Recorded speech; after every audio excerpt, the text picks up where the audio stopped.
सुखदेव जी कथा को उठा के मथुरा ले जाते हैं। कहते हैं परीक्षित उधर क्या हुआ। जब कन्या को वसुदेव जी लेकर रात्रि काल में गए तो पुनः फिर सारे कारागार में पहुंचने के बाद सारे बेड़ियां और ये सब हथकंडे लग गए। ये कन्या कौन है? ये योग माया की स्वरूपा। ध्यान देने वाली बात, जब कल योग माया आई थी वसुदेव जी को मार्गदर्शन करने के लिए कि भी नारायण आएंगे और उनको ले जा करके गोकुल में पहुंचाइएगा, तो जब योग माया आई थी, ये साक्षात लक्ष्मी स्वरूपा ही है, तो सारे इस क्या बोलते हैं संकल उंकल सब लगे थे।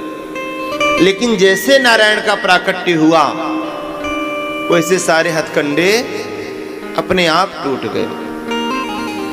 लेकिन वसुदेव जी जब फिर माया को लेकर के आए तो फिर हथकंडे लग गए।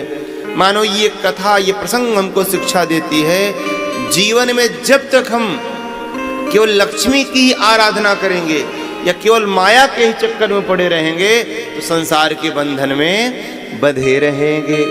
लेकिन जब हमारे जीवन में नारायण भगवान का प्रादुर्भाव होगा तो हम संसार की माया से छूट करके भगवान के चरणों में अपने मन को लगाएंगे। नारायण अगर आ गए तो सारी माया दो। जीवन में वैसे काम, क्रोध, मद, लोभ सब घेरे हुए, लेकिन अगर एक बार जीवन में भक्ति जागृत भई और भक्ति के माध्यम से आपने नारायण को अपने हृदय में बसा लिया तो ये सारी वासना अपने आप भाग जाएगी। जैसे एक सरल मैं एग्जाम्पल आपको दूं, जैसे एक लाला जी थे। लाला जी बड़े धनवान थे, सेठ थे। भगवान की कृपा से बेटे की नौकरी विदेश में लग गई। अब पत्नी अकेले रहते थे, लेकिन कोठी बहुत बड़ी बनवा रखी थी, डबल मंजिल की कोठी थी। अब किराएदार ढूंढ रहे थे क्योंकि अकेले बड़े परेशान होते थे। सोचते कोई किराएदार मिल जाएगा तो नीचे वो रहेगा, ऊपर हम दोनों पति पत्नी रहेंगे, ठीक रहेगा। लेकिन कोई किराएदार मिले ना, क्योंकि उस कोठी के हिसाब से कोई रेंट नहीं देता। अब महीने का रेंट मिनिमम 10,000 रुपया चाह रहे थे, कितना हो जाए तो मैं दे दूं अपना किसी को। प्रेम से कही श्री राधे। अब कोई ना मिले। अंत में एक समय एक व्यक्ति मिला, बोले लाला जी मैं आपका ये मकान ले लूंगा रेंट पे, लेकिन एक शर्त है। बोले क्या? बोले मैं कोई भी कार्य करूं आप उसमें इंटरफेयर नहीं करेंगे। मैं कोई भी काम करूं यहाँ पे तो आप मुझे मना ही नहीं करेंगे। आप चाहे 10,000 के बदले 15,000 रुपये ले लें किराया, लेकिन आप मना नहीं करेंगे। तो लाला जी ने सोचा बेचारा क्या काम करेगा, बहुत करे दुकान खोलेगा। कोई नहीं, दुकान खोल लेगा, क्या दिक्कत। अब भैया तय हो गया। अब वो भैया आ गया मकान में। और जब मकान में आया तो वहां पर आकर के उसने जो है मदिरालय खोल दिया। लोग आते वहां अपना कॉकटेल पार्टी करते, अब जाते। अब आस पड़ोस वाले भी लाला जी को दे उल्टी सीधी बातें, कैसा किराएदार रख लिया। और लाला जी बेचारे स्वयं परेशान, भगवान अब तो हम फंस गए। बदमाश टाइप के लोग घर में आने लगे रोज। एक दिन लाला जी ने कहा भैया आप मेरा ये मकान खाली कर दीजिए। उसने कहा कि आपसे मेरी बात हुई, अगर ज्यादा बोलेंगे ना तो और कुछ हम कर देंगे। बदमाश आने लगे थे घर, क्या कर महाराज, डर गए। अब जबरदस्ती रहने लगे। आप क्या करें? लाला जी बड़े परेशान। और प्यारे उसी समय की बात, एक नए एसएसपी साहब शहर में आए और जहां पर एसएसपी साहब का आवास था वो जीर्ण शीर्ण अवस्था में पड़ा हुआ था। एसएसपी साहब सोचे कि इसका कुछ जीर्णोद्धार करवा दिया जाए मकान का, तब तक कहीं रेंट पे रह लिया जाए।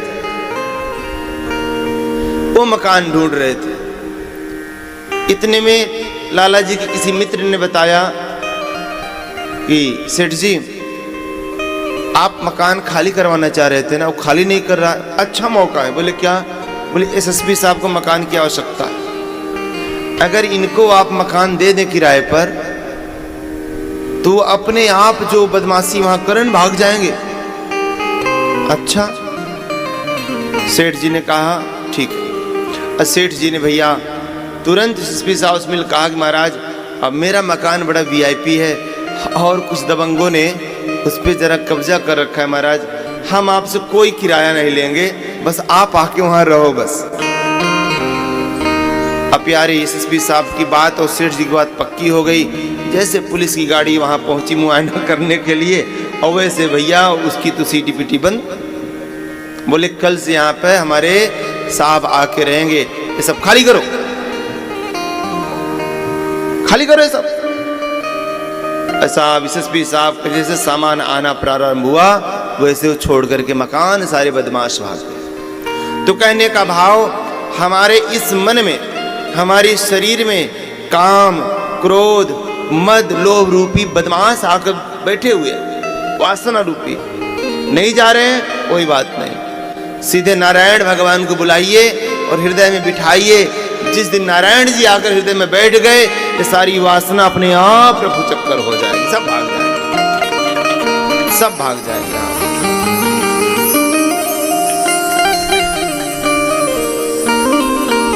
तो प्यारे, नारायण को पाने की आवश्यकता है। आज जब योग माया को पुनः लेकर के गए हैं तो वसुदेव जी को फिर जो है हथकड़ियां लग गई।